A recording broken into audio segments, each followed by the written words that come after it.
Hey y'all, it is it's Wednesday. I'm doing this on a Wednesday and I'm going to get you a podcast on Wednesday. So exciting. So I am just sitting here in the nursery again. It's pretty much where I record my podcast these days. Everest is sleeping. I just nursed him to sleep, bored him to sleep, as my dad would say. And I am excited to share with you on today's topic, and I'd like to call it relationship advice. Now, I want to preface everything I'm about to say. This is just my opinion, and also, nobody has a perfect relationship. So, and I wouldn't say that Caleb and I did everything perfect of how we got together and how everything panned out, but all in all, the Lord had us in mind and put us together, and so it all worked out for the glory of God, because that's the only reason people come together is for God's glory. And honestly, our gift mix really coincides. They really work well together. I'm more the evangelist type personality, love to prophesy, that kind of thing, and Caleb is very prophetic as well, and he's also more pastoral, discipleship making kind of dude. So I bring him in. He, makes sure, continues to bring them to Christ and point them to Christ. So I don't know. I just think it's a really great dynamic. The Lord was totally at work when he put us together. But enough about that. I wanted to talk about relationship advice and different questions here. So I had a few questions about relationships, and I was just going to answer them on today's podcast. So, dating during a pandemic doesn't feel safe.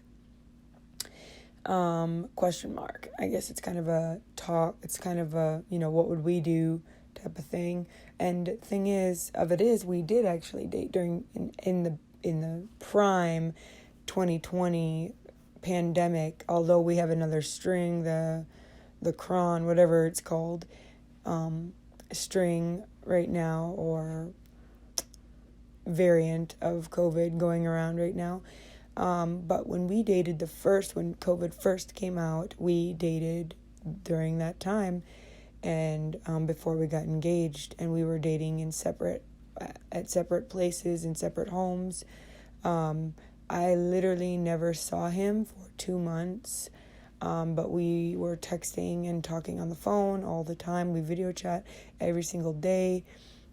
What's funny about it, kind of just started on a whim. I lived with a family down in Texas that went to our school as well. We both went to the same university, the wife of the family, and the daughter of the family, she had a best friend that lived, we were in Texas, and her best friend lived in Kansas, and so they would send little vlogs each day about what they did, and they would post them on YouTube, just like encrypted, so nobody could see them but each other, but it was just a way that they could share their day with each other. So I kind of got that idea from her, and I asked Caleb, like, hey, would you want to do this with me so we can vlog our day and be a part of each other's day and send it to each other at the end of each day? And it was something so much fun. We looked forward to each day getting each other's vlogs, because we weren't able to be a part of each other's day where we normally were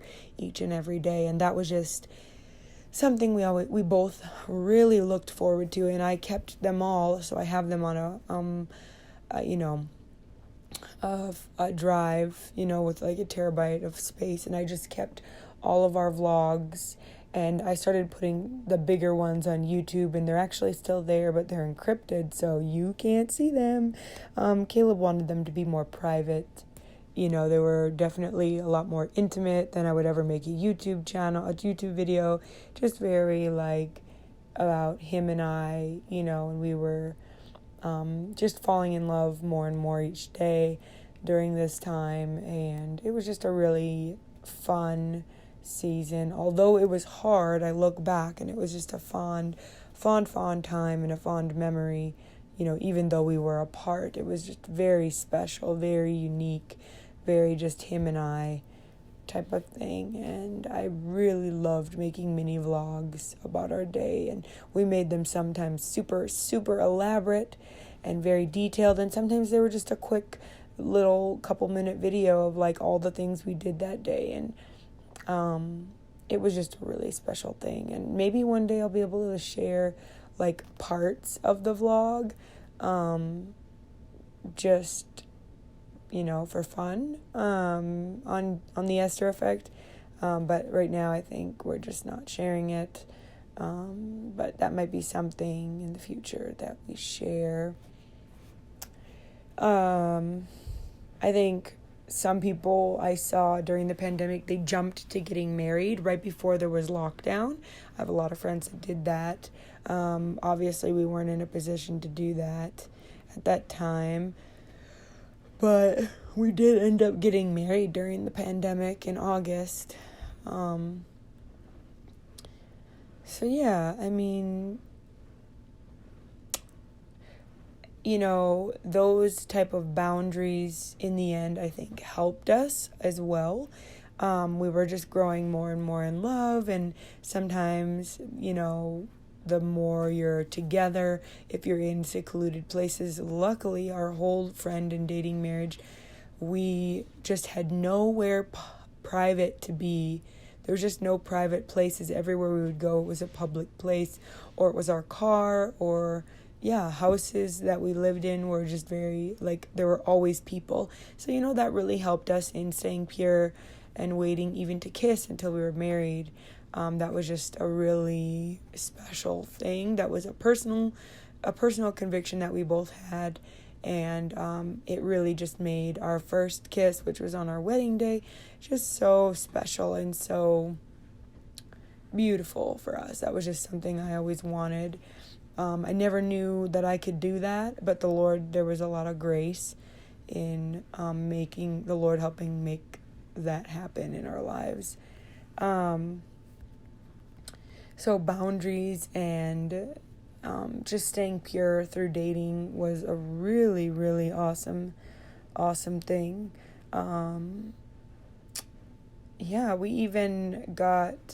We even did different classes online together in separate places. That was really, really awesome way to do that. We did natural family planning, those type of classes. We did marital counseling over the phone, in different places.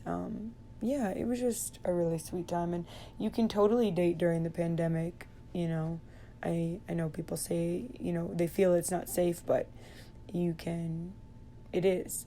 You can still make it work. You can still, have a thriving relationship.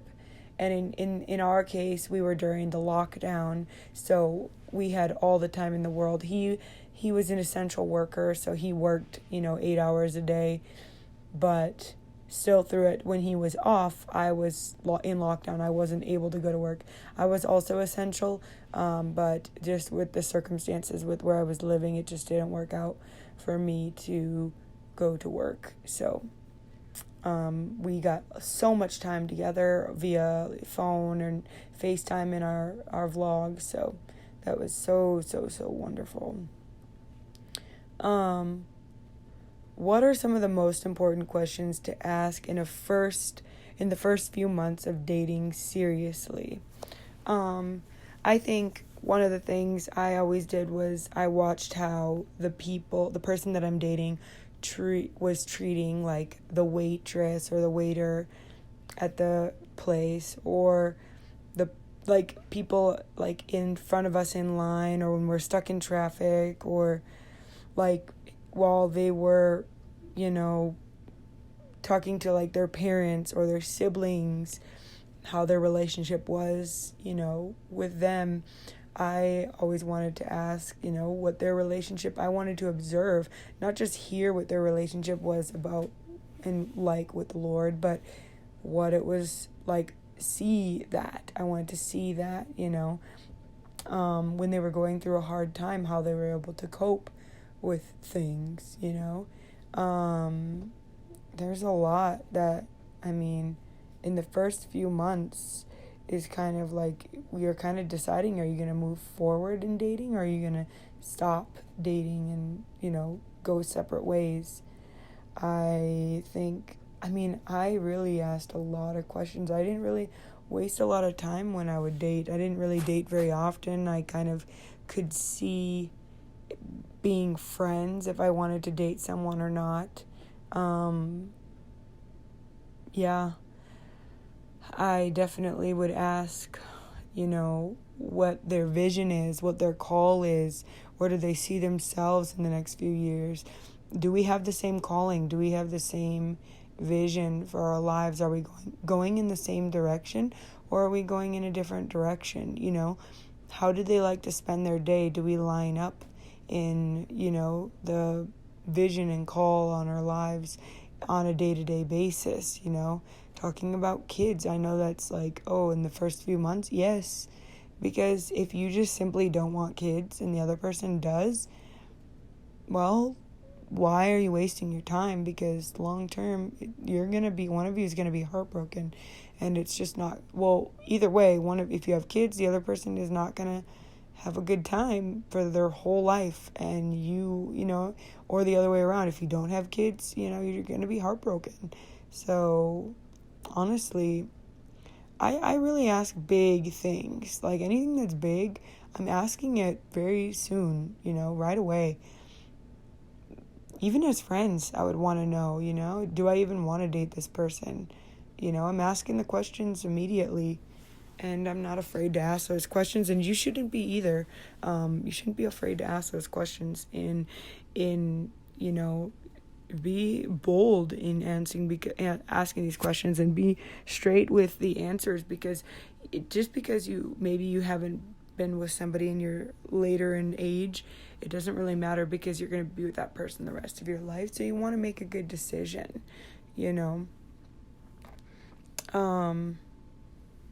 so it's okay if it doesn't work out, yeah,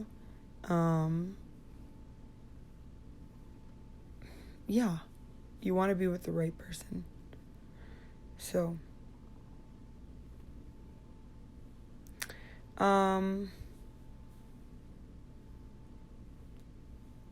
okay, here's one. How do you keep the marriage interesting and spark alive during the pandemic? What are some fun date activities you do to liven things up? So during pandemic, or during, when people are a little bit, it's not as pandemic-y right now. Like, I don't know, I heard California might go back into lockdown, but everywhere else is relatively normal. You just still have to wear masks. So I don't really know if this even applies. But if you're thinking of like doing things inside, or, not at a store, not at a restaurant, we recently got a picnic basket backpack, and it can hold all the things. It has silverware and plates and cups and all the things that you would need, and refrigerated area. It's just really cute. It has a mat that is like soft and cushiony on the top, and then it's like tarp on the bottom, so it doesn't get like leaves and plants and grass stuck on it. So it's super cute, and it's a backpack, so we could like go hiking somewhere, and then sit on top of a mountain and just enjoy each other, and have a picnic. That is one of the ideas we really, really love, that we really are looking forward to. We often, we do go to sushi. That's like our favorite date. But during a pandemic, going on a walk is something that we really like to do.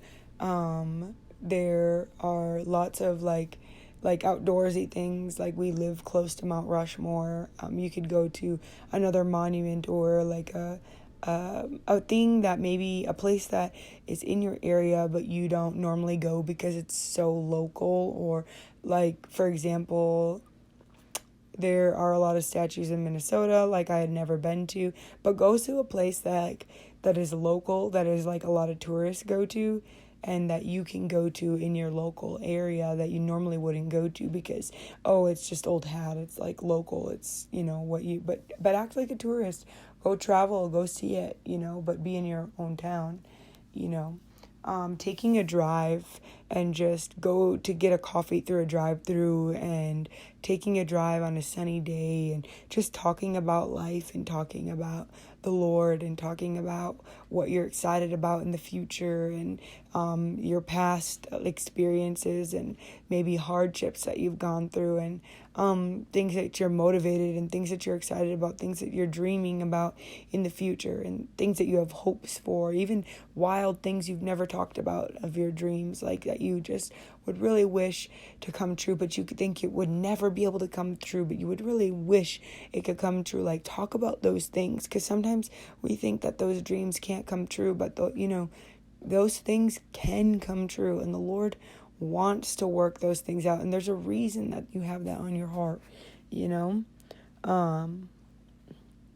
think about like when you were dating, like you just go and sit on the back of a truck, like a tailgate, and just make a burger and have a soda and sit on the tailgate, watch the sunset. Like, go do those same things that you would do when you were dating. It didn't matter when you were dating. We would go through the drive-thru at In-N-Out when we lived in Fort Worth, and we would just sit and watch the sunset, eating In-N-Out fries and a shake, and we would just talk about the world, and it was so much fun. And you can still do that even when you're married and even during a pandemic. I hope that helps. What advice do you have for prioritizing alone time with busy lives and kids, especially during a pandemic? I know these are all very geared towards pandemic, but I think cultivating alone time, even when it's not a pandemic, is so critical.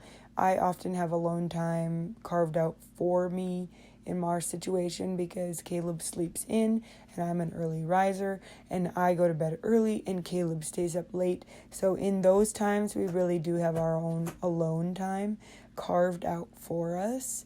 But during the summer months, we have to be very intentional about our alone time, and I get a lot of alone time.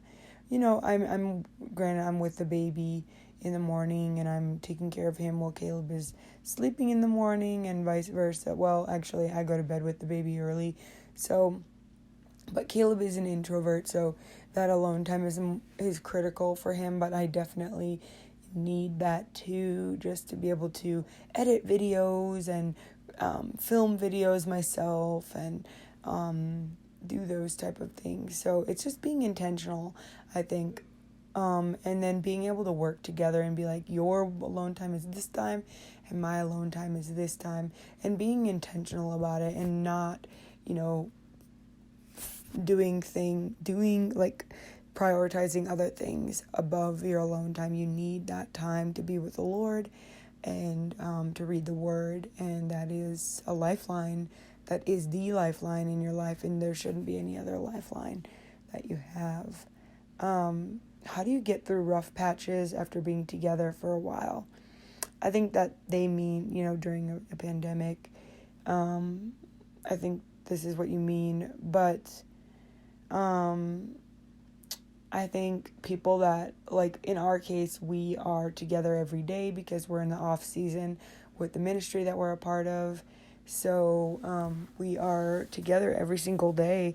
I work from home and Caleb is in an off season, so he is home with us gratefully while we have this new baby, Everest. But so we're home all the time together. We do everything together, which I love.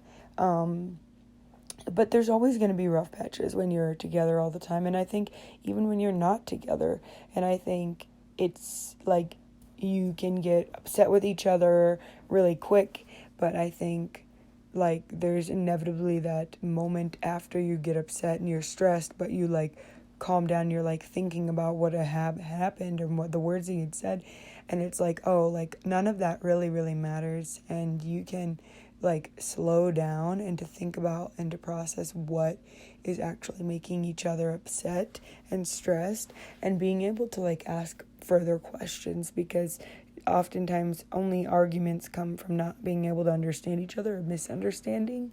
So, and that's in our case, it's usually a misunderstanding and seeing two different perspectives. So taking time to ask the questions needed to be able to understand the person, not just Caleb's always reminding me, like, don't just talk so you can be heard, but talk to listen, and listen to listen, not just listen to get your point across, because those are two different things and completely different things. So, yeah, I mean, I just hope that helps. I think leaving your ego at the door, being humble, just being able to listen, yeah, and I hope that helps. But the biggest thing is talking it out and asking further questions, because it's probably a misunderstanding, because you both want the best for each other and you both love each other ultimately, and you both want to go in the same direction and you both want the same outcome. So ultimately you both want the same thing. So it really doesn't matter always how you get there. It really doesn't matter how you get there at all, because you both want the same outcome and you want the same results. So it really doesn't matter how you get there, So sometimes we just want our own way. And like, if you're older when you got married, like me, you've been doing things your way for longer than the other person. And so you just feel like this is the right way to do things, but it's not always the right way to do things. And the other person can do things their way, and it can be just as good and still get the final product of what you want, or get to where you're trying to go. How did you, excuse me, here I go yawning during the podcast again.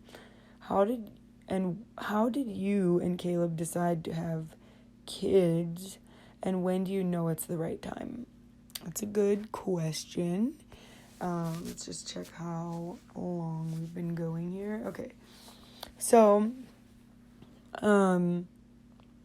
we really, we wanted to wait 2 years, to be married 2 years before having kids.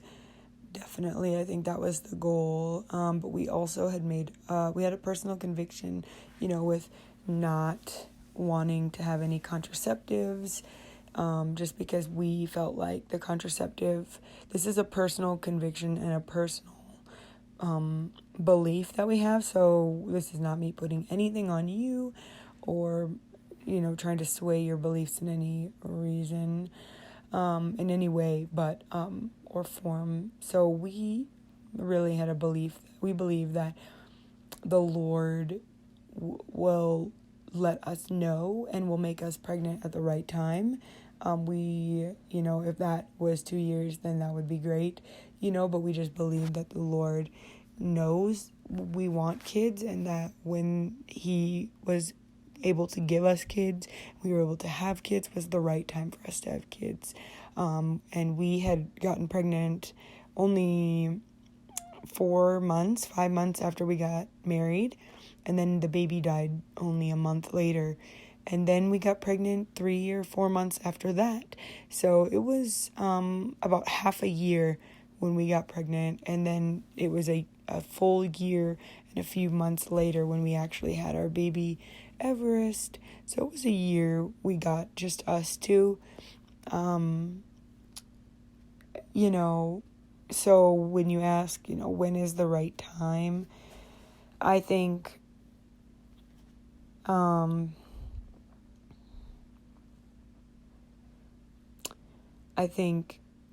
for us, it was more relying on the Lord with that. We didn't really, I don't really know if you're ever really ready or ready. Maybe you are. I think if you have not been able, even if you feel like you're ready, I don't know if you ever actually are, because when it actually happens and you actually go through that and you do have kids, it's like, oh my gosh, what did we even sign ourselves up for? This is so much. It's a full-time job. It's always, always, always. You never get a break. Like it's you're on. Like as soon as baby's there, it's like game on, and it's never turn it off. And probably not until they're 18 do you ever turn it off. So it's 18 years, and by then it's like such a habit. So it's like, oh, what do you do? Like, what did we do before kids? I'm sure that's how it is. And that's why parents are always, when they start to be empty nesters, they're like, what the heck? Like, they just miss it. They just wanted, maybe some parents, I have seen some parents be like, finally get out the house, they're so excited to be empty nesters. But, so, anyways, oh, sorry, that was Everest. He burped. He's right by the recording here, but yeah, I just think, it is true what they say. You're never really ready. It just kind of happens, and when it does, you just gotta trust the Lord, like that He'll get you through, and He'll navigate your path. And nobody's perfect. No parents are perfect. So you just have to trust the Lord to know what to do and when is the right time. I don't know if there really is a right time per se. Like this many years or this many months is the right time, or this is too long of time, you just have to, I believe you have to trust the Lord. So, what is your post-kid relationship like? What advice do you have for how to navigate the changes? Well, to be honest, we are still navigating these changes, so I don't know if I have the best advice, but we have had, almost 3 months now of post-kid relationship. And I will be honest with you that it can be stressful at times, and then there's other times it's very stressful, and it does put stress on our relationship, because we're still trying to figure out how to even do this parenting thing, and we get stressed because we're still new parents.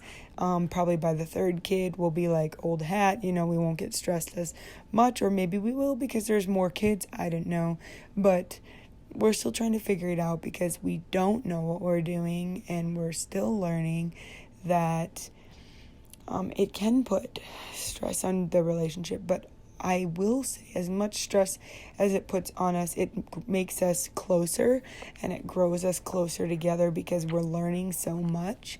And also him being in our lives bonds us closer together, because like we together are supporting another life. Like it's not just I'm supporting him, he's supporting me. We're supporting each other, and we're supporting a whole nother person, and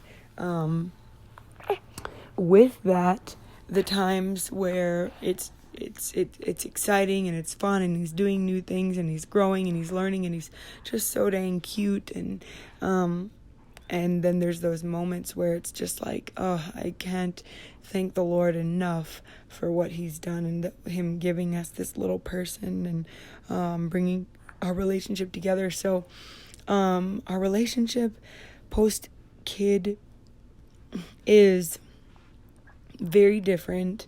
We don't really have time. We haven't really had time where it's just us yet. We haven't experienced that with him. We haven't had a babysitter or someone watch him yet. I don't think we're at that point where we feel comfortable yet to do that. I'm nursing him a lot. I'm nursing him quite often. He doesn't have a later, like when he gets older, he might eat, more farther apart. But right now he's eating relatively close together, and we're the ones that know his cues and stuff of like when he's hungry and all of that. So right now we haven't, we have had the opportunity to go on a date, and we brought him with, and the Lord told us that he would watch him, And so we brought him to sushi. That's one of our favorite. We have two favorite places, Indian and sushi, to go to eat.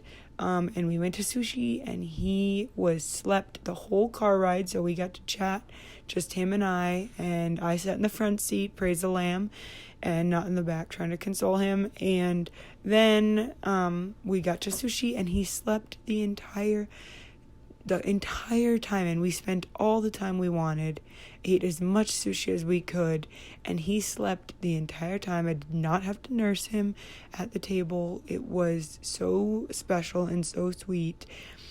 And so, there's a lot. I still think we're navigating the post kid relationship. It's very, very different. It is very different. It's what they say. You don't get the time alone. When he is asleep, it does feel like we're more alone again, even though someone is typically holding him, since he's going through that holding stage.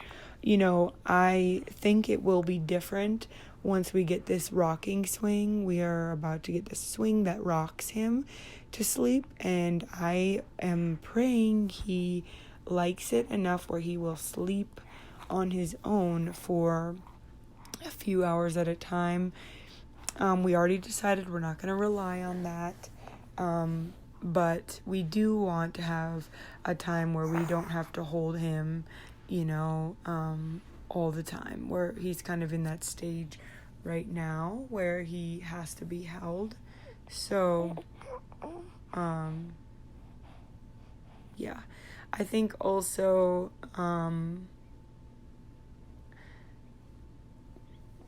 the biggest thing is to just be intentional about your relationship and not let things drift far away.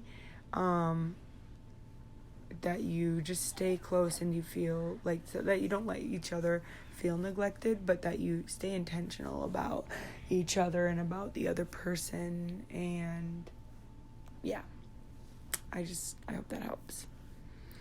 How do you support a partner who is struggling with anxiety, depression? Interesting question, I will say. I think the biggest thing is to just listen, to empathize, validate their feelings. I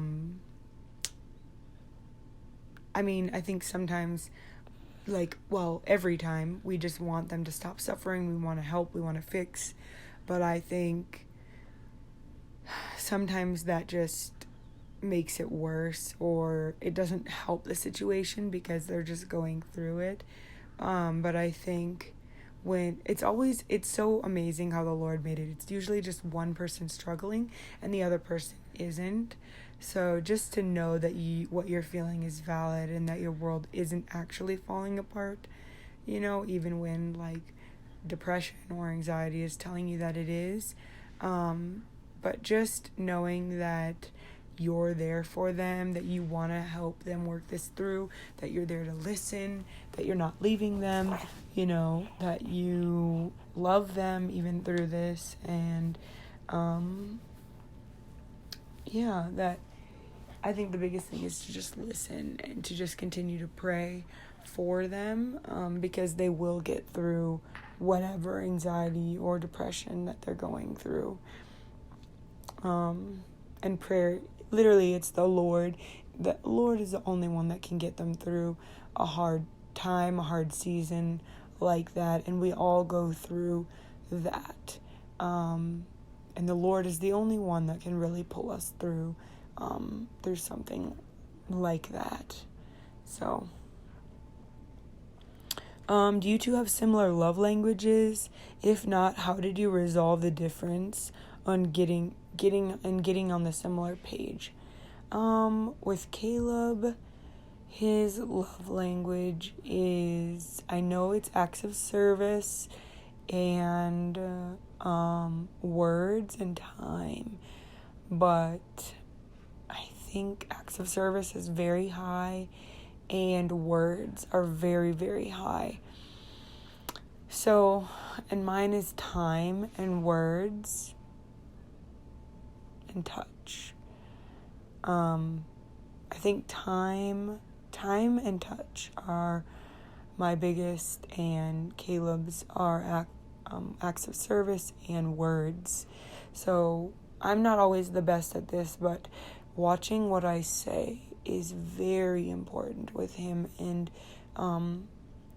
and doing things for him shows that I care for him and that I love him. And it's interesting because my parents are acts of service, and that's not my love language at all, although it does show that I do recognize it. It is my love language, I would say, but it's not my top. Time and touch are the most when I feel loved, but acts of service is definitely on the radar. Like, I recognize it, But I think for me, I had to be more intentional about doing things for him, because all I wanted to do was sit and talk and just be together and to just hang on to each other and to just be holding hands or whatever, because I just wanted to be there, and that was the biggest thing. And he is an introvert, so he doesn't need to talk all day, and he doesn't need to be together for him to know that I love him. Just me with my words and me doing things for him when he's not feeling good, or all the time, anytime. Me making dinner shows him that I love him, where he doesn't need to be with me all day to know that I love him. And for me, I love just being together. And so we had to overcome that, me wanting to be with him, and him not needing it is him having his alone time. And then us prioritizing, we call it, I need time to connect. Like, I just need to connect because I need to know, like, every day, how much that we're in love and how much we're connected and that we're together and that we're connected. Like, I like to know that our connection is strong each and every day. I know that we still love each other. I don't need it, but at the same time, I think it is necessary and vital to keep our relationship strong. There's oftentimes we'll do something and we'll go to dinner, or we'll go for a drive, or we'll go get coffee, or we'll go to the store, and we just got to talk about the Lord and talk about what the Lord's doing in our lives. And I'll step away from that. I'll just tell him, like, I really feel connected. And for me, that's all that I need, is to feel and to know that we're connected, And for him, that I care about him, that I'm doing things for him, that, and I think watching what I say and watching and just, encouraging him and respecting him in that way, with what I say and what, I mean with what I say, and watching my tone and watching, those things, but really just being an encourager and an uplifter, and just how much he means to me in that way, and using my words in that way are really impactful and powerful and necessary. So, let me see if there are any other questions.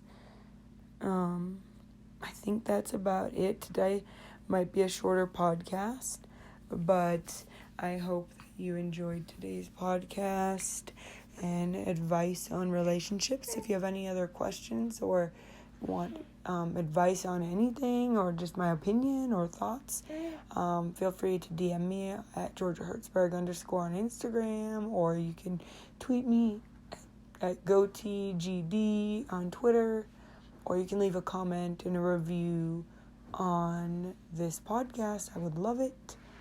And we will see you next week.